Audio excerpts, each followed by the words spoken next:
বেনারসে ঘটছে একের পর এক ব্লাস্ট। টেররিস্টদের উদ্দেশ্য রয়েছে বিশাল কিছু একটা। একেন বাবু হঠাৎ করেই বেনারসে বেড়াতে গিয়ে জড়িয়ে পড়েন এই কেসের সাথে। তিনি কি পারবেন টেররিস্টদের উদ্দেশ্য ব্যর্থ করতে? এই নিয়েই গল্প দ্য একেন বেনারসে বিভীষিকা।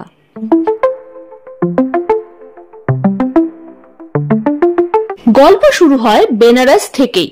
দেখা যায় একজন লোক গাড়ি করে একটি মার্কেট প্লেসে এসে দাঁড়ায়, তার হাতে ব্যান্ডেজ করা। অন্য একটি লোক একটা ব্যাগ এনে গাড়ির সিটে রাখে। লোকটি নেমে একটি জুসের দোকান থেকে জুস খায়। একজন ভিখারি ভিক্ষে চাইলে তাকে 200 টাকার একটা নোট দেয়, আর জুসওয়ালাকে 20 টাকা দেওয়াতে সে একটা মোবাইল ফোন দেওয়াতে লোকটা সেটার বাটন টেপে আর সঙ্গে সঙ্গে গাড়িতে রাখা ব্যাগটায় ব্লাস্ট হয়ে যায়। বেনারসের ঘাটে আসে একটি নৌকো, তার থেকে নেমে আসে দুজন লোক। তার মধ্যে একজন বুদ্ধিস্ট মঙ্কদের মতন পোশাক পরা। তারা একজন সন্ন্যাসীর কাছে যায় একটি ঘরের জন্য। সেই সন্ন্যাসী খুব সহজেই বুঝে ফেলেন যে এই বুদ্ধিস্ট মঙ্ক আসলে একজন বাঙালি। এরা একটা ঘরে আসে। জানা যায় ওই ব্লাস্টটা এই বুদ্ধিস্ট মঙ্ক সেজে থাকা লোকটিরই প্ল্যানিং এ হচ্ছে। এদের কোনো বড় সড়ো প্ল্যান আছে যা এরা এক্সিকিউট করবে মাসান হোলিতে।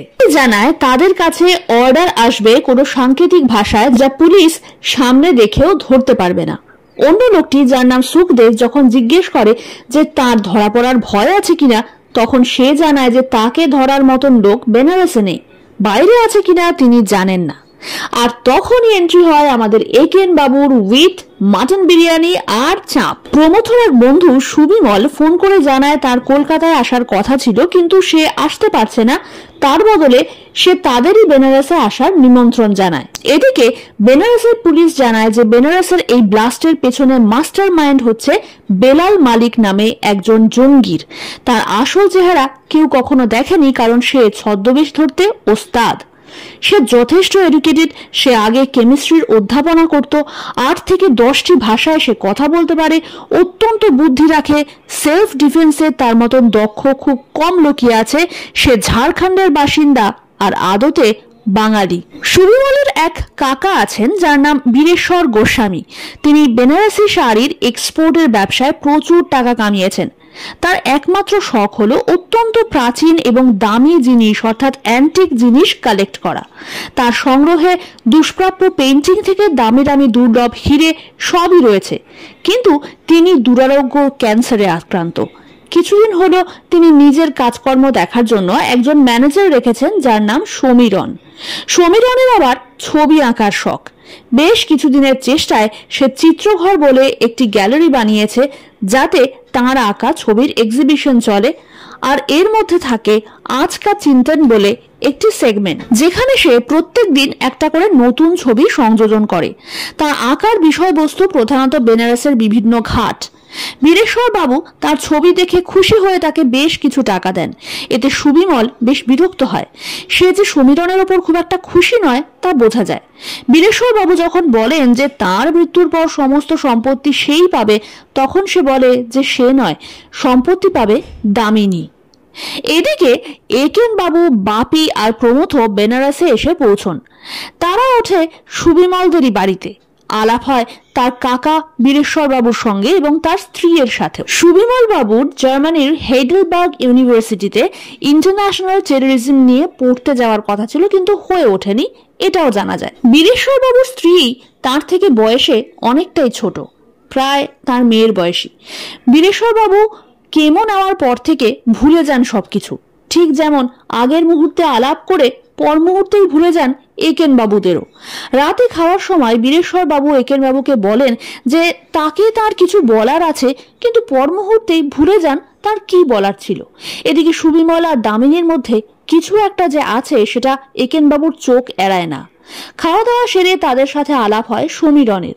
সমীরণ রাতে একেন বাবুদের ঘরে এসে তাদের তার এক্সিবিশন দেখতে যাওয়ার জন্য আমন্ত্রণ জানায়, আর সেই সঙ্গে এও বলে যে তার সন্দেহ দামিনী বীরেশ্বর বাবুকে ঠকাচ্ছে। এদিকে পুলিশের হাতে এসে পড়ে দুজন সাক্ষী। একজন সেই ভিখিরি যাকে বেলাল 200 টাকার নোট দিয়েছিল, দেখা যায় টাকাটা নকল। আরেকটি বাচ্চা ছেলে যাকে একজন বৃদ্ধ লোক একটি 500 টাকার নোট দিয়ে একজন ডাক্তারের চেম্বারে নিয়ে যেতে বলে। দেখা যায় এই নোটটিও জাল। সেই ডাক্তারের চেম্বারে গিয়ে কথা বললে তিনি বলেন যে একটি লোক হাতে চোট নিয়ে এসেছিল, তিনি তাকে এক্সরেও করান, কিন্তু সেই রিপোর্ট সেই লোকটি নেয়নি। এই বলে এক্সরে রিপোর্টটি তিনি পুলিশকে দেন। কোন নাম্বার থেকে বুক করা হয়েছিল জানতে চাওয়ায় তিনি একটি নাম্বার দেয়। জানা যায় সেই নাম্বারটি একটি কিউরিও শপের, যার মালিক হলো সেই সুখদেব নামের লোকটি। একদিন একজন পুলিশ অফিসার বায়ার সেজে সেই দোকানে আসেন এবং একটি দামি পেন্ডেন্ট দেখার বাহানায় সেটির পেছনে একটি স্পাই ক্যাম লাগিয়ে দেন। তিনি দোকানের সেলস গার্লটিকে বলেন 2 দিন ওয়েট করতে, আর যদি অন্য কেউ এটা নিতে আসে তাহলে যেন তাকে ইনফর্ম করা হয়। দোকান থেকে বেরিয়ে তিনি কাছেই একটি ছোট রুমে গিয়ে সেখানে আরেকজন পুলিশের লোককে দোকানের ভেতরে কি হচ্ছে বা কারা কারা আসা যাওয়া করছে তা মনিটর করতে ইনস্ট্রাকশন দেন। বীরেশ্বর বাবু একেন বাবুকে জানান যে তার স্মৃতি তাকে বিট্রে করছে, তার ঘর থেকে অনেক জিনিসই চুরি যাচ্ছে। তিনি হয়তো জানেন কোনো নিজের লোকই তা করছে, কিন্তু মনে করতে পারছেন না কে।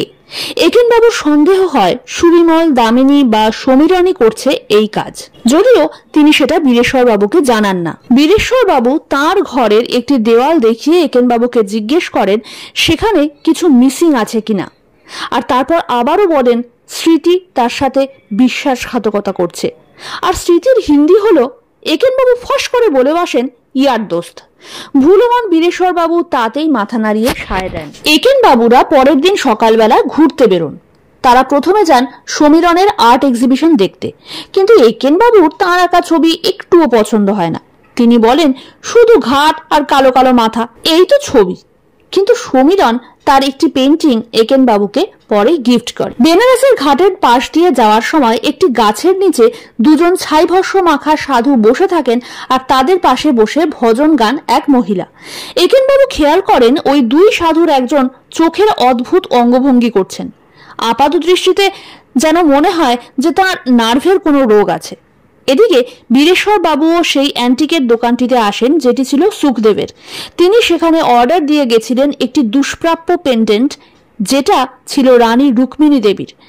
এক ব্যাগ ভর্তি টাকা নিয়ে তিনি একাই আসেন সেখানে, কিন্তু সেলস গার্লটি জানায় যে কোনো বিদেশি পার্টি সেটির জন্য অলরেডি অ্যাডভান্স করে গেছে। বীরেশ্বর বাবু তার থেকেও বেশি মূল্য দিতে রাজি ছিলেন, আর সেই সঙ্গে তিনি কিনে নেন সেই পেন্ডেন্টটিও যাতে পুলিশের স্পাই ক্যাম ফিট করা ছিল। এই সবুজ পেন্ডেন্টটি তিনি তখনই বাড়ি নিয়ে আসেন, আর রুক্মিণী দেবীর লকেটটি তিনি পরের দিন ডেলিভারি নেবেন এমনটা কথা বলে আসেন। কিন্তু ফেরার সময় তার শরীর বেশ খারাপ লাগতে থাকে। এদিকে একেন বাবু প্রমথ আর বাপির থেকে আলাদা হয়ে যান। তাদের খুঁজতে খুঁজতে হঠাৎই তিনি দেখেন একজন বিদেশি কাস্টমারকে একজন চাদর মুড়ি দেওয়া লোক একটা পেন্টিং দেখাচ্ছে, কিন্তু তিনি আরেকটু ভালোভাবে সেটা দেখার জন্য এগোনোর আগেই বাপি আর প্রমথ খুঁজে নেয় তাকে। বীরেশ্বর বাবু একেন বাবুদেরকে দেখান তাঁর কালেকশন, যার মধ্যে ছিল বহু দুর্লভ হিরে, গয়না আর পেন্ডেন্টও। তিনি হঠাৎই সুবিমলকে জিজ্ঞেস করেন যে তিনি আরো কোনো পেন্ডেন্ট কিনে এনেছেন কিনা, কিন্তু সুবিমল বলে যে আর কোনো পেন্ডেন্ট তার আনার তো কথা ছিল না, আর রুক্মিণী দেবীর যে পেন্ডেন্টটা সেটা তো কাল আসবে। বীরেশ্বর বাবু আবারও একেন বাবুকে বলেন যে তার নিজের লোক তার সাথে বিশ্বাসঘাতকতা করছে, তার সাথে স্মৃতিও বিশ্বাসঘাতকতা করছে। এই যেমন তার রোলেক্স ঘড়িটা তিনি পাচ্ছেন না, আর তার যদ্দূর ধারণা আরেকটিও পেন্ডেন্ট তিনি কিনেছিলেন, কিন্তু সেটিও তিনি খুঁজে পাচ্ছেন না। এদিকে পেন্ডেন্টে ফিট করা স্পাই ক্যাম্পটি ডিঅ্যাক্টিভেট হয়ে যাওয়ায় যিনি এই কাজটি করেছিলেন সেই অফিসার বেনারসের ঘাটে মিট করেন এসপি আব্দুল কাদেরকে, যিনি এই কেসের ইনচার্জ ছিলেন। তিনি পুরো ব্যাপারটা ইনফর্ম করলে এসপি কাদের তাকে বলেন যে দোকানটিতে গিয়ে খোঁজ নিতে যে কে সেই পেন্ডেন্টটি কিনেছেন। কিন্তু এই পুরো কথোপকথনটি সুখদেব নিজে শুনে নেয় এবং ঘাটে সাধু সেজে বসে থাকা বেলালকে ঘটনাটা জানায়। বেলাল তাকে সেলস গার্লের কাছ থেকে জানতে বলে পেন্ডেন্টটা আসলে কে কিনেছে। সেই অফিসার সেই দোকানে গিয়ে জানতে চান যে কাকে সেটা বিক্রি করা হয়েছে। তখন সুখদেব এসে বলে যে কাস্টমারদের কোনো ইনফরমেশন তারা শেয়ার করেন না। এরপর সুবিমল রুক্মিণী দেবীর পেন্ডেন্ট নিতে আসে তার কাকার শরীর খারাপ থাকায়, আর তখনই রাধিকা অর্থাৎ সেলস গার্লটি ইশারায় সুখদেবকে বুঝিয়ে দেয় যে এর বাড়ি থেকেই পেন্ডেন্টটি নেওয়া হয়েছে। যখন তাকে এই বিষয়ে জিজ্ঞেস করা হয় সে জানায় যে সেই বিষয়ে কিছুই জানে না। সন্ধ্যেবেলা একেন বাবু, বাপি আর প্রমথ ঘুরে বেড়াচ্ছিল। হঠাৎই সেই ফরেনার লোকটিকে দেখে একেন বাবু একাই তার পিছু নেওয়া শুরু করেন। এক জায়গায় গিয়ে সেই লোকটি একজন চাদর মুড়ি দেওয়া লোকের কাছ থেকে একটি পেন্টিং কিনছিল, যখন হঠাৎই তাদের হাত থেকে পেন্টিংটি কেড়ে নিয়ে ছুটতে শুরু করেন একেন বাবু। সেই ফরেনার লোকটি চোর চোর বলে ধাওয়া করতে থাকে একেন বাবুকে। জড়ো হয়ে যায় আরো লোক। একসময় তিনি ধরাও পড়ে যান। ভুলভাল হিন্দিতে ডাকতে বলেন বাপি আর প্রমথকে। লাকিলি তারাও অবশেষে চলেই আসে, যদিও তাদের থানায় নিয়ে যাওয়া হয়। এসপি কাদের তার আসল পরিচয় জেনে তো আপ্লুত। একেন বাবু তখন বলেন যে এই পেন্টিংটি 1300 সালে আঁকা একটি দুষ্প্রাপ্য পেন্টিং।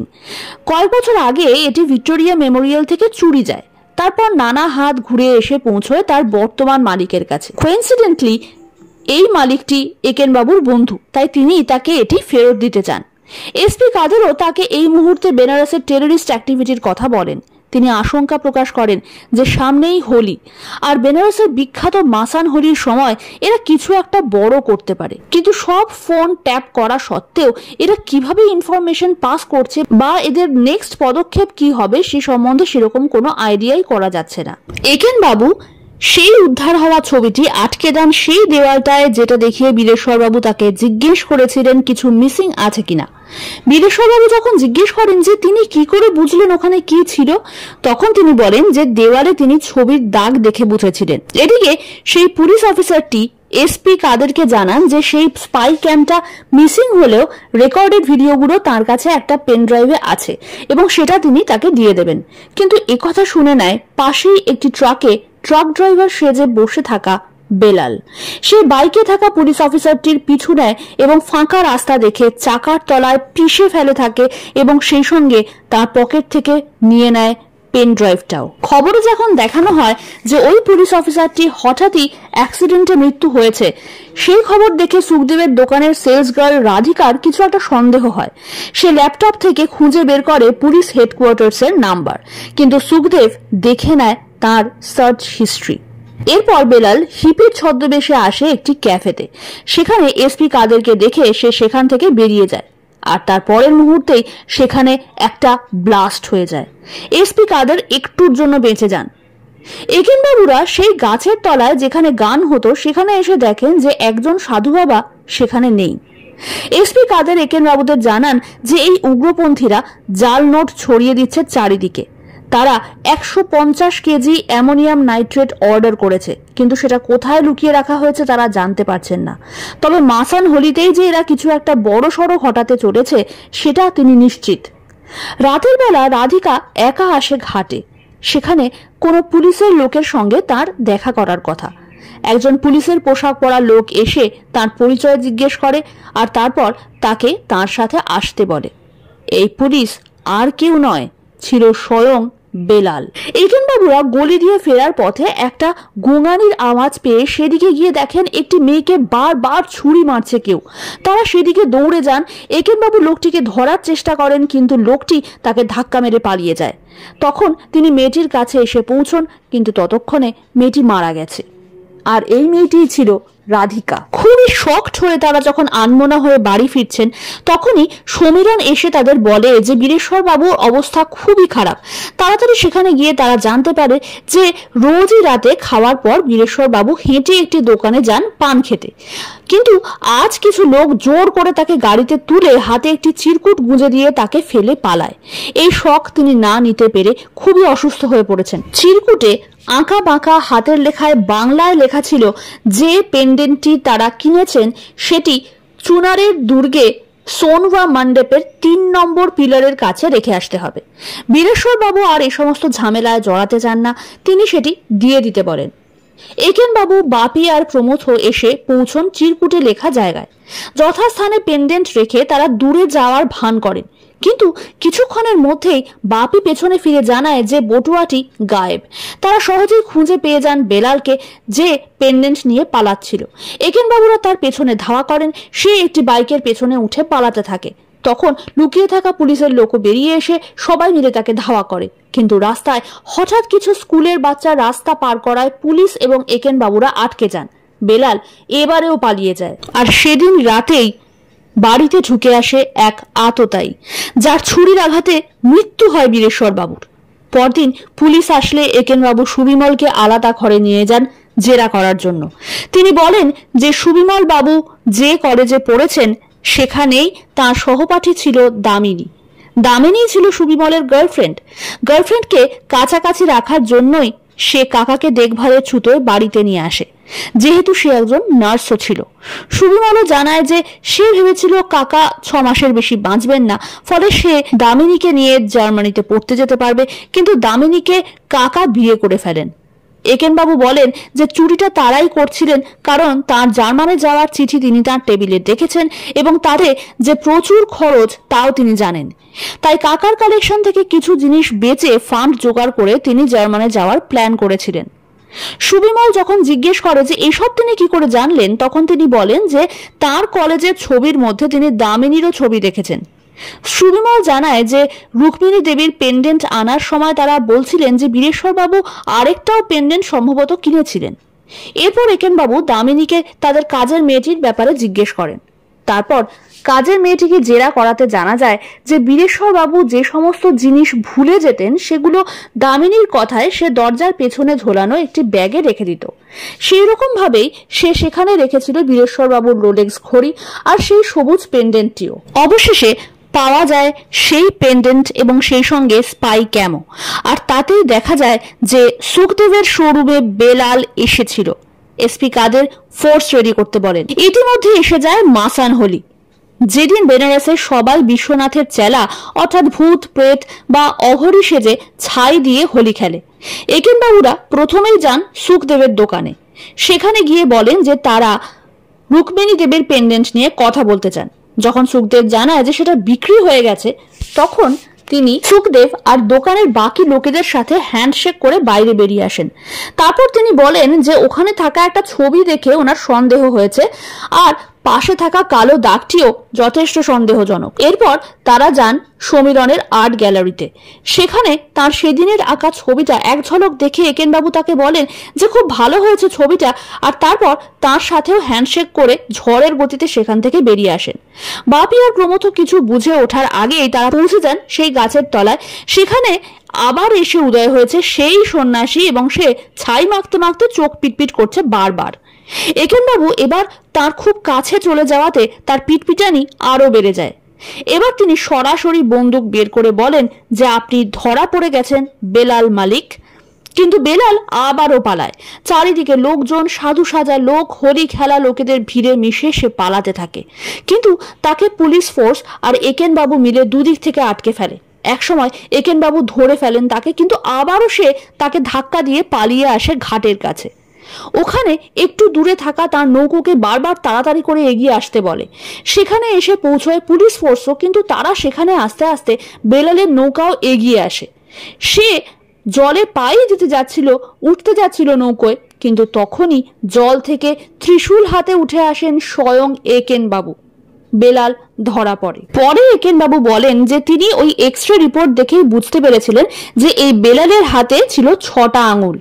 রাধিকা মার্ডার হওয়ার সময় যে লোকটির সঙ্গে তার ধস্তাধস্তি হয়, তখনও তিনি দেখেছিলেন যে সেই লোকটির হাতেও ছিল 6টি আঙুল। তাই তিনি 6 আঙুলওয়ালা লোকটিকেই খুঁজছিলেন, আর সেই জন্যই সবার হাতে হাত মেলাচ্ছিলেন।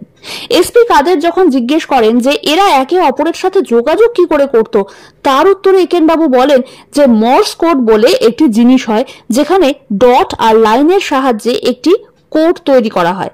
সাধারণ মানুষ সেটা দেখে বুঝতে পারেন না, তবে যারা এই কোডে অভ্যস্ত তারা সহজেই ধরতে পারেন। বেনারসের মতো এই জায়গায় সব থেকে সহজে আত্মগোপন করার উপায় হলো সাধু সেজে থাকা, আর তাই বেলাল সাধু সেজে তাদের এজেন্টকে মেসেজ দিত। আর তার ওই চোখ পিটপিট করাটা ছিল আসলে মর্স কোডই। চোখ টিপে বন্ধ করা মানে ডট, আর বড় করে খোলা মানে লাইন। তার এই মেসেজ বাকিদের সরবরাহ করত সমীরন তার ছবির মাধ্যমে। তার আঁকা বিভিন্ন ঘাটের ছবিতে ঘাটগুলো হতো লাইন, আর মানুষের মাথাগুলো ডট, আর তার আজকা চিন্তন সেগমেন্টে যেগুলো রোজ চেঞ্জ হতো সেই ছবিগুলো ছিল আসলে পরিবর্তিত মেসেজ। সাধারণ দর্শক সেজে টেররিস্টরা সেখানে আসতো আর ইনফরমেশন নিয়ে চলে যেত। আর সমীরণকে তার সন্দেহ হয় বীরেশ্বর বাবুর কথাতেই, কারণ তিনি যে বারবার বলছিলেন স্মৃতি তার সঙ্গে বিশ্বাসঘাতকতা করছে, সেই স্মৃতির হিন্দি আসলে ইয়াদ নয়। তারা যে গাছের তলা দিয়ে যেতেন এবং সেখানে একজন ভদ্রমহিলা বসে ভজন গাইতেন, তিনি বারবার তার গানের মধ্যে সুমেরান কথাটা ইউজ করতেন। সেই কথাটার মানে সার্চ করে একেন বাবু দেখেন সেই কথাটার মানে আসলে স্মৃতি বা মেমোরি, অর্থাৎ তার নাম ছিল আসলে সমীরণ নয়, সুমেরন। এবং এই কারণেই বীরেশ্বর বাবু বারবার বলছিলেন যে স্মৃতি তার সাথে বিশ্বাসঘাতকতা করছে। এখন সমীরণের যে সমস্ত ছবি আছে সেগুলোকে ডিকোড করলেই জানা যাবে যে কোথায় কখন টেররিস্টরা অ্যাটাক করবে বলে ভেবেছিল। এসপি কাদের জানান যে সেটা ডিকোড করা সম্ভব হয়েছে, বিস্ফোরণ আটকানো গেছে, সমীরণকেও অ্যারেস্ট করা হয়েছে। সুখদেবের শোরুমের সেই ছবির পেছনে জাল নোটের মেশিন সহ বেশ কয়েকজনকে গ্রেফতারও করা হয়েছে। আর যে 150 কেজি অ্যামোনিয়াম নাইট্রেট তারা সংগ্রহ করেছিল তারও খোঁজ পাওয়া গেছে আর তা উদ্ধারের কাজ চলছে। জানা যায় বীরেশ্বর বাবুকে খুন করে সমীরণই। সমস্ত কেসটা সলভ হওয়ার পর সুবিমল একেন বাবুদেরকে নিয়ে আসে একটা জায়গায়। তারপর না, এই জায়গাটা আর বলছি না, এই শেষ দৃশ্যটা খুবই স্পেশাল, তাই এটা আমার মনে হয় হলে গিয়ে দেখতেই ভালো লাগবে। তাই একেন বাবুর মজা, টান টান ক্লাইম্যাক্স আর শেষ দৃশ্যটা উপভোগ করতে একবার দেখেই নিন দ্য একেন, বেনারসে বিভীষিকা। এক্সপ্লেনেশন কেমন লাগলো কমেন্ট করে জানাতে একদম ভুলবেন না। ভালো লাগলে একটা লাইক করে দিন আর এরকমই আরো ভিডিওর জন্য সাবস্ক্রাইব করে দিন আমার চ্যানেলটা। পরের ভিডিওতে দেখা হচ্ছে খুব শিগগির, ততক্ষণ পর্যন্ত বাই। আপনি যবে থেকে এই পাশ বালিশের ওয়ার্ডগুলো পড়তে শুরু করেছেন না, আপনি কেমন বদলে গেছেন।